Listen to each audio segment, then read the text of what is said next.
রাজ্যের বিভিন্ন প্রান্তে তাণ্ডবের জন্য দায়ী মুখ্যমন্ত্রী মমতা বন্দ্যোপাধ্যায়, দাবি ব্যারাকপুরের প্রাক্তন সাংসদ অর্জুন সিং এর। এই তাণ্ডবটা মমতা ব্যানার্জি নিজে করাচ্ছে, এই তাণ্ডব করাচ্ছে, কিন্তু মমতা ব্যানার্জি ওই আগুনে ঘি দিচ্ছে, এই ঘিতেই এই আগুনে পড়বেন।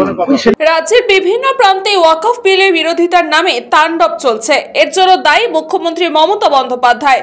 শনিবার ভাটপাড়া পুরসভা 10 নম্বর ওয়ার্ডে সুন্দিয়া গার্লস হাই স্কুলের সন্নিকটে হনুমান মন্দিরে হনুমান জয়ন্তী পালন অনুষ্ঠানে এসে এমনই বললেন ব্যারাকপুরের প্রাক্তন সাংসদ অর্জুন সিং। তার বক্তব্য, বাংলায় বর্তমান যা পরিস্থিতি তাতে সনাতনীদের একজোট হতে হবে, অন্যথা সনাতনীরা বাঁচবে না।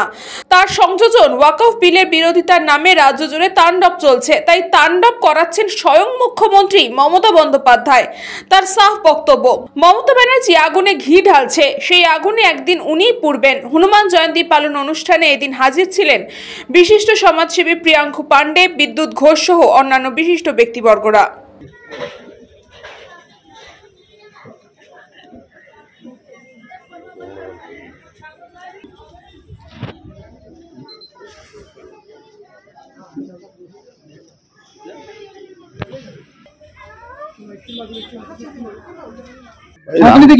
রামভক্ত হনুমানরা হনুমান জয়ন্তী পালন করছে, আর আমরা সব জায়গা মিছিলও বেরোচ্ছে। আজকে এখানে পুজো ছিল, আমরা যখন মন্দির তৈরি হয় তখন থেকে আমরা এই মন্দিরে আসি।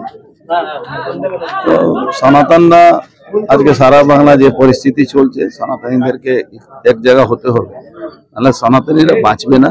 যা অত্যাচার হিন্দুদের উপরে হচ্ছে, যদি কেন্দ্র সরকার হিন্দুদেরকে না বাঁচায় তাহলে বাংলায় দ্বিতীয় পাকিস্তান হবে, তৃতীয় পাকিস্তান হবে, আর এক্সটেন্ডেড বাংলাদেশ হবে।